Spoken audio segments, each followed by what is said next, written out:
দেখো।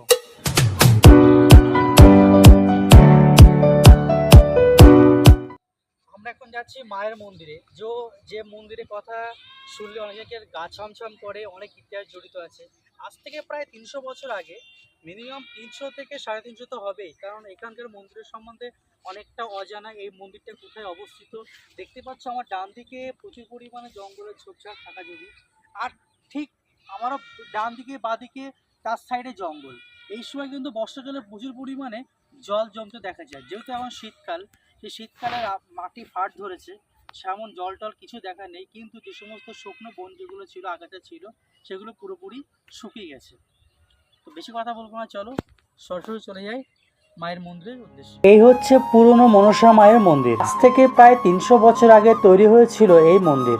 যদিও এই মায়ের মন্দিরের বয়স নিয়ে অনেকের দ্বিমত থাকতে পারে, তবে মন্দিরের বয়স বেশি ছাড়া কম হবে না। স্থানীয় লোকের কাছে মাকালতলা মনসা মায়ের মন্দির নামে পরিচিত। বহু ভক্তের মনস্কামনা পূর্ণ হতো ও মায়ের কাছে চাওয়ার জন্য এই গাছে তারা ইট ও প্লাস্টিক দড়ি দিয়ে গাছে গিট বেঁধে রাখতো। নিজেদের মনস্কামনা পূর্ণ হলে তারা এসে সেই গিট আবার খুলে দিত। যে গাছটি আপনারা দেখতে পাচ্ছেন, এই সেই গাছ। তবে অবাক লাগার বিষয় হচ্ছে, এই গাছটি মাকাল গাছ নয়, গাছের নিচে রয়েছে বহু পুরনো পাকা ইটের থান। তখন আমি বললাম যে মা, মার কাছেই সোজাসুজি বললাম যে মা, আমি কিন্তু পুজো দিতে পারবো না। বললো, কেন পুজো দিবি না তুই? আমাকে যা হোক জল মিষ্টি তো তুই দিস, সেবা করিস। মা নিজেই বলছে। তা বলছি, মা, বড় একটা ঝড় আসছে, এই ঝড় আমি সামলাতে পারবো না। মা বলছে, কেন?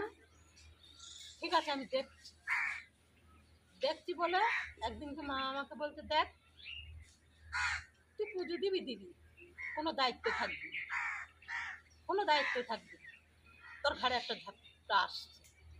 মা নিজেই বললো।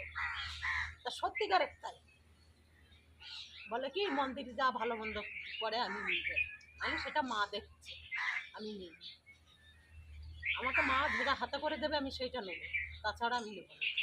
আমি 10 নেই, এখনো এদিক ওদিক পরিষ্কার করে রাখি, আমরাই রাখি মন্দিরকে। আজকে আপনার ঝাড় দেয়নি, দেব। মন্দির টন্দির সব পরিষ্কার করে রাখি, আমরা শুধু পুজোটা দিতে পারি।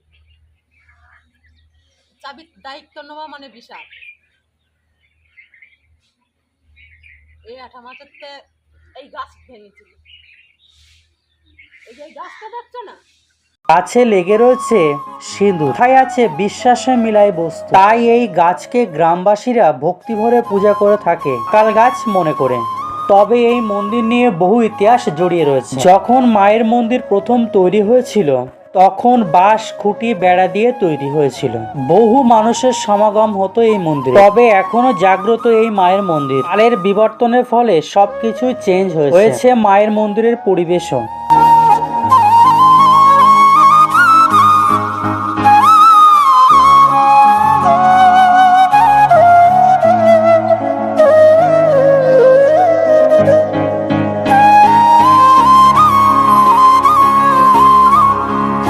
মন্দিরের সামনের দিকে যে সমস্ত বড় বড় পুকুরগুলো দেখতে পাচ্ছে, বর্ষার জলে সেই পুকুরগুলো জলে পরিপূর্ণ হয়ে যায়। একসময় এই পুকুর থেকে মাটি ও বালি কেটে পুকুরগুলোকে এইভাবে গর্ত করা হয়েছে। মন্দিরের আশপাশে রয়েছে চাষের জমি, বড় বড় পুকুর ও সাথে রয়েছে ফ্ল্যাট বাড়ি। চারিপাশে নোংরা স্তূপের ডেরা, তারই মধ্যে দাঁড়িয়ে রয়েছে মায়ের মন্দির।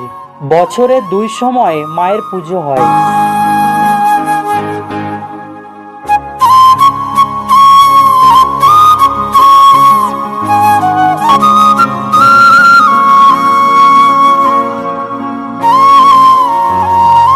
শোনা যায় কোনো এক কোম্পানি মন্দিরের চারিপাশটা কিনে নেয়। মন্দিরটাও কিনে নিয়েছিল তারা। অনেক সমস্যার সম্মুখীন হয়ে গ্রামবাসীরা সবাই মিলে কোম্পানির কাছ থেকে মন্দিরটি ছিনিয়ে নেয়। তবে দুঃখের বিষয় এই যে মায়ের মন্দিরে রক্ষণাবেক্ষণের অভাব রয়েছে। মন্দিরের চারিপাশটা অপরিষ্কার, মাকে প্রতিদিন পুজো দেওয়ার লোক হয় না। তো এই ছিল মাকালতলা মন্দিরের মায়ের গল্প।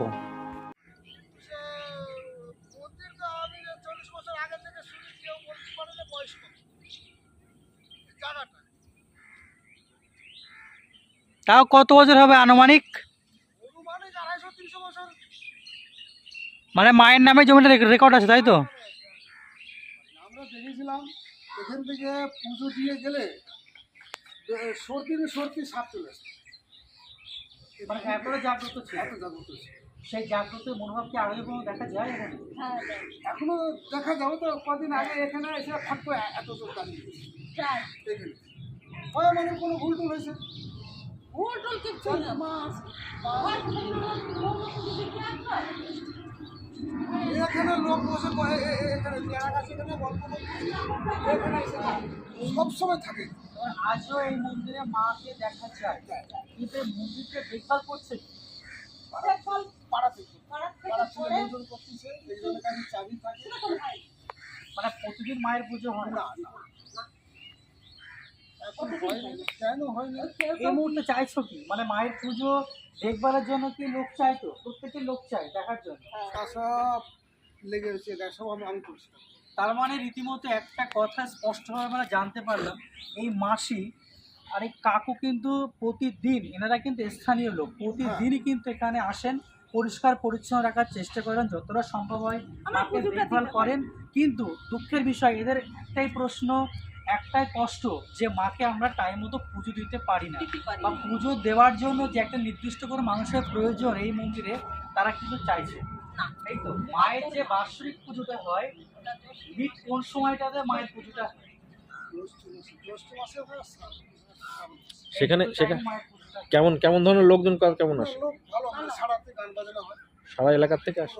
এই মন্দিরের আশপাশে দেখতে পাচ্ছি যে প্রচুর পরিমাণে ব্যারিকেডের কিছু রড দেওয়া আছে, যেগুলো ঘেরাও করে ওদের জমিটা দখলে নিয়েছিল। হ্যাঁ, এটা কোন সংস্থা? নিয়েছিল, তাই ওরা নিয়েছিল, আমরা রাখতে হবে। গ্রামের লোক গ্রামের বাধা লোক দিয়েছি, 3-4 বাধা গ্রামের দেওয়ার লোক জন্য এসে বাধা দেওয়ার লাস্টে জন্য ও খুলে দিতে বাধ্য খুলে হয়েছে। বাধ্য হয়েছে। এখনো সে বুঝা যাচ্ছে। তার মানে আজকে মায়ের পুজো হয়নি, মানে পুজো কেউ দেয় না। আমি বিশ্বজিৎ, এই মুহূর্তে আমি দাঁড়িয়েছি মাকালতলায়। মাকালতলা মন্দিরটা কোথায় এবার জানিয়ে দিই কিভাবে আসবেন এই মনসা মায়ের মন্দিরে। বারাসাত চাপাঢালি মোড় থেকে 81 বা DN5 বাস ধরে আপনাকে নামতে হবে ওয়ারলেস পাড়া। ওয়ারলেস পাড়ায় নেমে পিচের রাস্তা ধরে হেঁটে পাড়ার মধ্যে এসে যে কাউকে আপনাকে জিজ্ঞাসা করতে হবে যে আমি মাকালতলা মায়ের মন্দিরে যাব, যে কেউ আপনাকে বলে দেবে। আর যদি আপনি ব্যারাকপুর দিক থেকে আসতে চান তাহলে আপনাকে 81 বাস ধরতে হবে, সেম লোকেশন। ফাঁকা মাঠের মধ্যে উঁচুভাবে দাঁড়িয়ে আছে এই মাকালতলা মনসা মায়ের মন্দির। তো এতক্ষণ আমি ছিলাম একটা ছোট্ট একটা ইতিহাস নিয়ে, যে ইতিহাসটা বহু বছর পুরনো হলেও অনেকে সাধারণ মানুষের মুখে সত্যতা তত তুলে ধরেনি কেউ, বা তুলে ধরানোর চেষ্টা করলো, তারা হয়তো সরাসরি দেখাতে পারেনি। তো আমি জানি না কতটা কি দেখাতে পারলাম। তো ভিডিওটা এখানে শেষ করছি। ভিডিওটি যদি ভালো লাগে লাইক করো, সাবস্ক্রাইব করো, পাশে থেকো। দেখা হচ্ছে অন্য কোনো ভিডিওতে, অন্য কোনো সময়। ততক্ষণে ভালো থেকো, ভালো রেখো। নমস্কার।